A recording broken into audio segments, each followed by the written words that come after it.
ბათუმის მხატვრის სახლში ვახტანგ ახვლედიანის ფერწერული ნამუშევრების პერსონალური გამოფენა გაიხსნა საზოგადო მოღვაწის მხატვრისა და მწერლის გარდაცვალებიდან ერთი წლის შემდეგ ოჯახის წევრები, ნათესავები და მეგობრები შეიკრიბნენ და შემოქმედის მოღვაწეობა გაიხსენეს. დღესვე ვახტანგ ახვლედიანის ხსოვნის პატივსაცემად ბათუმის საჯარო ბიბლიოთეკაში წიგნის სახელწოდებით ეს არ უნდა განმეორდეს პრეზენტაცია გაიმართა. პირველად მასწავლო გარდაცვალებიდან. თორე ეს არის მეოთხე მისი პერსონალური გამოფენა.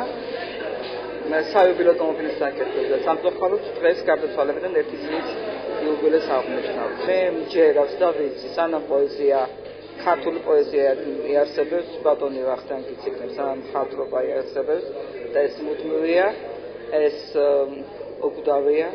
და მისი სახელი. ამ დღეებში გამოვიდა წიგნი, ეს არ უნდა განმეორდეს თენგის ცეცხლაშვილის, რომელიც ეძღვნება ბატონ ვახტანგ ახვლედიანს.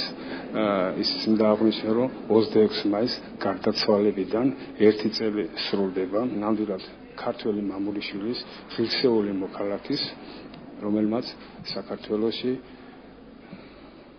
ამ საკითხზე თითქმის თავისი ცხოვრების უმეტესი ნაწილი ემსახურა საქართველოს და შეწერა თავისი ცხოვრება საქართველოში სამართლიანობის აღდგენას.